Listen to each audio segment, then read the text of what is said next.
Unit 2 में हम पढ़ेंगे सार्वजनिक जीवन में भ्रष्टाचार, साइबर अपराध, नशाखोरी और आतंकवाद के बारे में।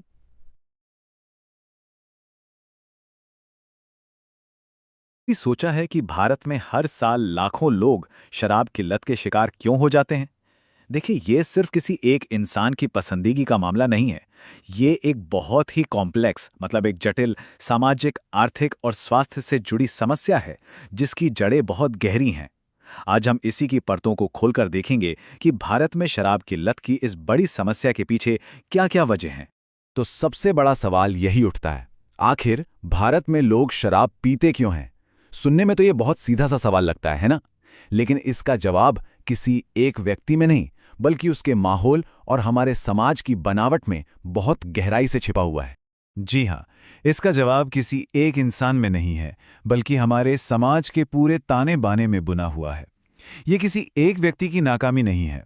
असल में ये एक सामूहिक कहानी है जो हम सभी पर असर डालती है, चाहे हम इसे महसूस करें या ना करें। तो चलिए, इस पहेली को सुलझाना शुरू करते हैं और शुरुआत करेंगे सबसे अंदर के दायरे से, यानी एक व्यक्ति के मन से।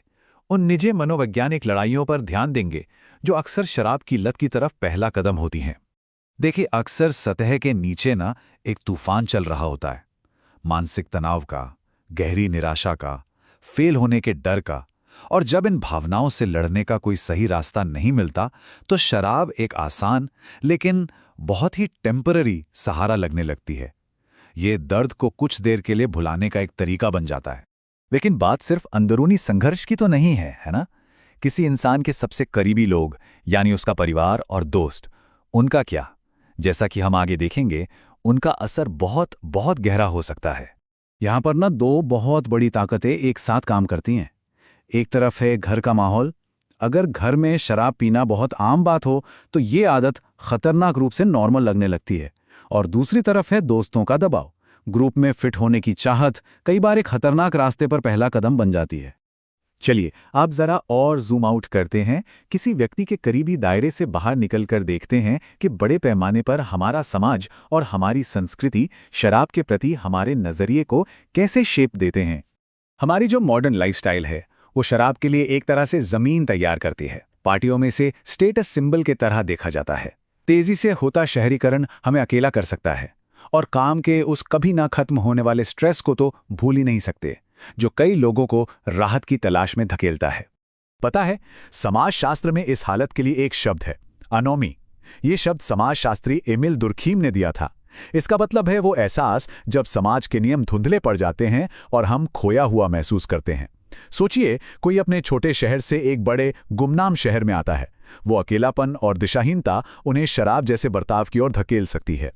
पर इन सब व्यक्तिगत, पारिवारिक और सामाजिक वजहों से भी ऊपर एक और बड़ी ताकत है, और वो है हमारा सिस्टम।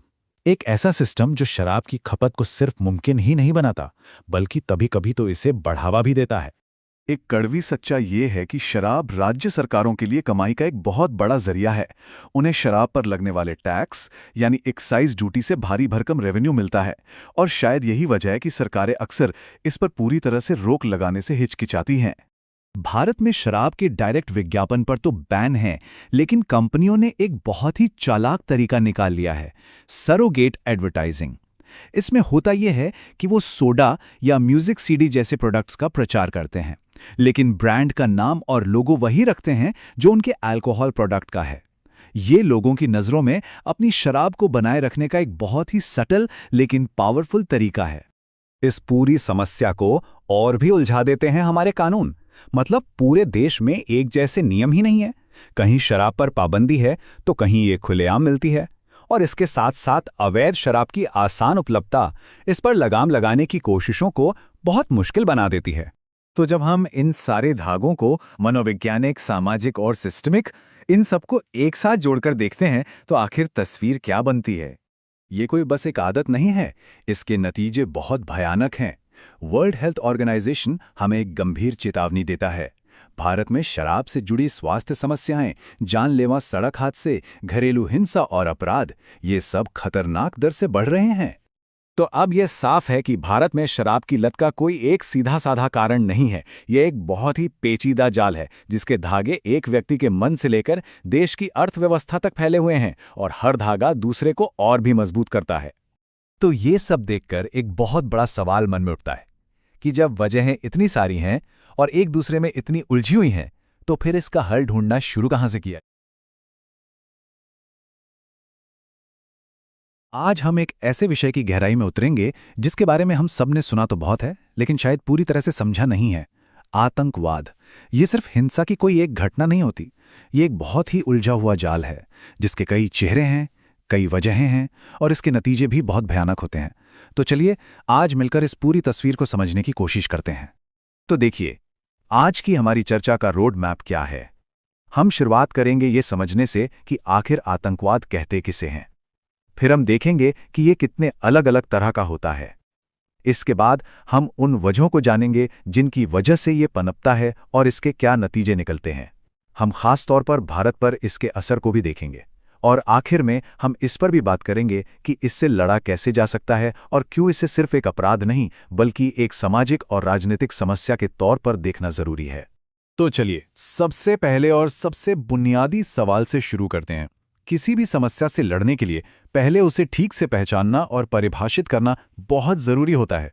तो जब हम कहते हैं आतंकवाद, तो इसका असल में मतलब क्या होता है? और यहीं पर इसकी परिभाषा साफ हो जाती है। देखिए, ये कोई अचानक गुस्से में की गई हिंसा नहीं है। जैसा कि आप देख सकते हैं, ये एक योजनाबद्ध यानी पूरी तरह से प्लान की हुई कार्रवाई होती है। इसका मकसद सिर्फ किसी को शारीरिक चोट पहुंचाना नहीं होता, बल्कि पूरे समाज के मन में भय या डर बैठाना होता है। ये एक तरह का मनोवैज्ञानिक युद्ध है जिसमें डर को ही सबसे बड़े हथियार की तरह इस्तेमाल किया जाता है। अच्छा, तो इसकी पहचान क्या है? कुछ बातें हैं जो आतंकवाद को दूसरे तरह की हिंसा से अलग करती हैं।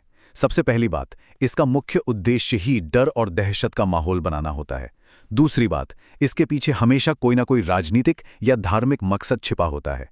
तीसरी, ये हिंसा अचानक नहीं होती बल्कि पूरी तरीके से ऑर्गेनाइज्ड और प्लान की हुई होती है। और सबसे दुखद बात, इसमें अक्सर आम नागरिकों को निशाना बनाया जाता है ताकि ज्यादा से ज्यादा डर फैलाया जा सके। और आज की दुनिया में इसका असर अक्सर एक देश तक सीमित नहीं रहता बल्कि अंतर्राष्ट्रीय स्तर पर महसूस किया जाता है। तो अब जब हम इसकी परिभाषा समझ गए हैं, तो चलिए इसके अलग अलग रूपों को देखते हैं। आतंकवाद का कोई एक चेहरा नहीं होता। इसके पीछे की वजहों के आधार पर इसे कई अलग अलग प्रकारों में बांटा जा सकता है। यहाँ हम आतंकवाद के कुछ मुख्य प्रकार देख सकते हैं, जैसे धार्मिक आतंकवाद जो धर्म के नाम पर हिंसा करता है। अल-कायदा इसका एक बड़ा उदाहरण है। फिर है राजनीतिक आतंकवाद जो राजनीतिक सत्ता हासिल करने के लिए हिंसा का सहारा लेता है। राष्ट्रवादी आतंकवाद वो है जो एक अलग देश या राष्ट्र बनाने के लिए लड़ा जाता है। वामपंथी आतंकवाद अपनी विचारधारा को जबरदस्ती थोपने के लिए हिंसा का इस्तेमाल करता है। और हाँ, आज के ज़माने का एक नया खतरा साइबर आतंकवाद जो इंटरनेट और कंप्यूटर का इस्तेमाल करके देश की सुरक्षा को निशाना बनाता है। अब सवाल ये उठता है कि आखिर वो कौन सी वजह हैं जो किसी इंसान या संगठन को इस खतरनाक रास्ते पर धकेल देती हैं। चलिए उन वजहों को समझते हैं जो आतंकवाद की आग को हवा देती हैं और फिर उस तबाही को भी देखते हैं जो ये अपने पीछे छोड़ जाती हैं। यहाँ पर एक बहुत ही दुखद तस्वीर सामने आती है। एक तरफ है वो कारण जो आतंकवाद को जन्म देते हैं, जैसे धार्मिक कट्टरपंथ, राजनीतिक नाइंसाफी, गरीबी और बेरोजगारी, शिक्षा की कमी। जब समाज में ये समस्याएं बढ़ती हैं तो इसका नतीजा दूसरी तरफ दिखाई देता है। मासूम लोगों की मौत, देश को भारी आर्थिक नुकसान, समाज में डर और असुरक्षा का माहौल और देशों के बीच बढ़ता तनाव। ये एक ऐसा दुष्चक्र है। अब इस पूरी बात को भारत के संदर्भ में देखते हैं। हमारे देश के लिए आतंकवाद कोई अखबार की खबर भर नहीं है। ये एक जीती जागती हकीकत है, एक ऐसा गहरा जख्म है जिसे भारत ने दशकों से सहा है। ये कुछ तारीखें ऐसी हैं जो हर भारतीय के जहन में हमेशा के लिए बस गई हैं। 2001 में देश की संसद पर हमला, 2008 के मुंबई हमले जिसने पूरी दुनिया को हिलाकर रख दिया, और 2019 का पुलवामा हमला। ये सिर्फ कुछ घटनाएं नहीं हैं, ये वो जख्म हैं जिन्होंने हजारों जानें ली और देश की सुरक्षा पर एक स्थायी निशान छोड़ दिया। तो जाहिर है इस खतरे के सामने चुप नहीं बैठा जा सकता। जब समस्या इतनी बड़ी और कई परतों वाली हो तो उसका समाधान भी कई स्तरों पर खोजना पड़ता है। तो आइए देखते हैं कि इस दानव से लड़ने के लिए क्या क्या किया जा सकता है। आतंकवाद से लड़ाई किसी एक मोर्चे पर नहीं लड़ी जा सकती। इसके लिए एक साथ कई कदम उठाने पड़ते हैं। सबसे पहले तो हमें सख्त कानून और एक मजबूत सुरक्षा तंत्र की जरूरत है। दूसरा, क्योंकि ये एक वैश्विक समस्या है तो सभी देशों को मिलकर काम करना होगा। लेकिन सिर्फ बंदूक और कानून काफी नहीं है, हमें समाज की जड़ों तक जाना होगा, शिक्षा और जागरूकता फैलानी होगी। युवाओं को सही रास्ते पर लाने के लिए उन्हें रोजगार के अवसर देने होंगे और अलग-अलग धर्मों के बीच आपसी समझ और सम्मान को बढ़ावा देना होगा। और जब कानून की बात आती है तो भारत में यूएपीए यानी गैर कानूनी गतिविधियां रोकथाम अधिनियम आतंकवाद से निपटने के लिए एक बहुत ही महत्वपूर्ण कानून है। ये हमारी सुरक्षा एजेंसियों को आतंकवादी गतिविधियों को रोकने और दोषियों के खिलाफ कड़ी कार्रवाई करने का अधिकार देता है। लेकिन यहाँ एक मिनट रुककर सोचने की जरूरत है। क्या आतंकवाद सिर्फ एक अपराध है जिसे पुलिस और सेना के दम पर रोका जा सकता है, या फिर इसकी जड़ें कहीं ज्यादा गहरी हैं? चलिए इस मुद्दे को एक अलग नजरिए से देखते हैं। ये बात बहुत गहरी है। इसका मतलब है कि आतंकवाद सिर्फ कुछ बुरे लोगों का काम नहीं है, बल्कि ये हमारे समाज की किसी बीमारी का लक्षण भी हो सकता है। जब समाज में नाइंसाफी और गैर बराबरी बहुत ज़्यादा बढ़ जाती है, जब लोगों को लगता है कि उनके साथ अन्याय हो रहा है और कोई उनकी नहीं सुन रहा, तो उसी हताशा और गुस्से से कई बार हिंसा जन्म लेती है। मतलब असली और स्थायी जीत सिर्फ बंदूक से नहीं, बल्कि सबको न्याय और बराबरी के मौके देकर ही मिल सकती है। आजकल हमारी दुनिया पूरी तरह से डिजिटल हो गई है ना?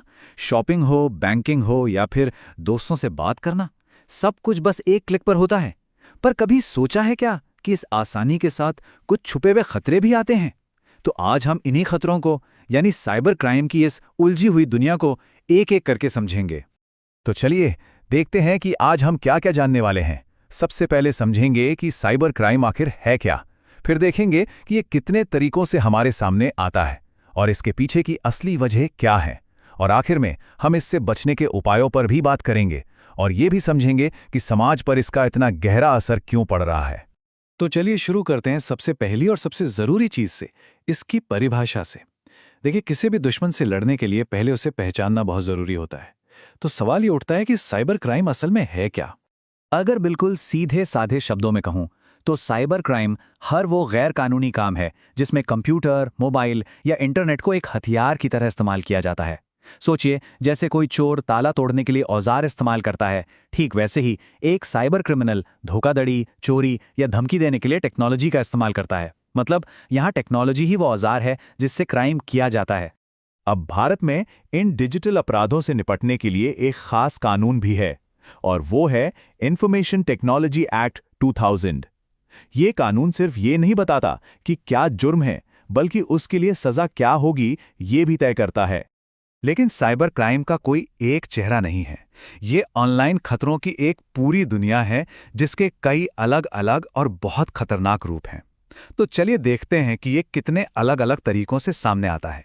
इनमें से कुछ के बारे में तो हम सबने सुना ही होगा, जैसे हैकिंग, मतलब किसी के डिजिटल अकाउंट या सिस्टम में बिना इजाजत के घुस जाना, या फिर फिशिंग, वो नकली ईमेल या मैसेज वाला धोखा जिसमें फंसाकर बैंक डिटेल्स चुरा ली जाती हैं। इनके अलावा आइडेंटिटी की चोरी, साइबर बुलिंग और नकली सोशल मीडिया अकाउंट बनाकर धोखाधड़ी करना। सच कहूं तो ये लिस्ट बहुत लंबी है। पर सवाल ये उठता है कि लोग आखिर ऐसा करते ही क्यों हैं, और इसका हम पर, हमारे समाज पर आखिर असर क्या पड़ता है। तो अब हम साइबर क्राइम के क्यों और तो क्या को समझेंगे, यानी इसके कारण और इसके परिणाम। यहाँ हम वजहों और नतीजों को आमने सामने रखकर देख सकते हैं। एक तरफ टेक्निकल स्किल्स का गलत इस्तेमाल, लालच और बेरोजगारी जैसी वजह हैं जो लोगों को इस गलत रास्ते पर ले जाती हैं। तो दूसरी तरफ इसके भयानक नतीजे हैं, पैसों का नुकसान, जबरदस्त मेंटल स्ट्रेस, समाज में बदनामी और यहाँ तक कि देश की सुरक्षा के लिए भी ये एक बड़ा खतरा बन जाता है। तो ठीक है, हमने समस्या को तो समझ लिया, अब बात करते हैं समाधान की। कानून तो अपनी जगह काम कर ही रहा है, पर सबसे बड़ी ताकत हमारे अपने हाथों में है। सवाल यह है कि हम खुद को इन डिजिटल खतरों से बचा कैसे सकते हैं। खुद को बचाने के लिए कुछ आसान आदतें अपनाना बहुत जरूरी है। एक मजबूत पासवर्ड, समझिए आपके डिजिटल घर का ताला है। अपना OTP कभी किसी से शेयर मत कीजिए, वो आपकी तिजोरी की चाबी है।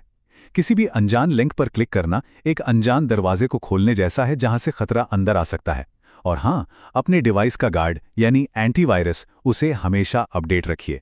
याद रखिए, ऑनलाइन जितनी कम जानकारी शेयर करेंगे उतने ही सुरक्षित रहेंगे। और सबसे ज़रूरी बात, हमेशा सावधान और जागरूक रहिए। चलिए अब इस पूरे मामले को एक बड़े नज़रिए से देखते हैं। साइबर क्राइम सिर्फ एक टेक्नोलॉजी या कानून से जुड़ा मुद्दा नहीं है, ये सीधे सीधे हमारे समाज के बदलने के तरीके से जुड़ा हुआ है। इसे हम नया अपराध या मॉडर्न क्राइम भी कह सकते हैं। ये वो अपराध है जो हमारी गलियों या घरों में नहीं, बल्कि एक वर्चुअल दुनिया में हो रहा है। जैसे जैसे हमारा समाज फिजिकल दुनिया से वर्चुअल दुनिया की तरफ बढ़ रहा है, वैसे वैसे अपराध भी अपना रूप बदल रहा है।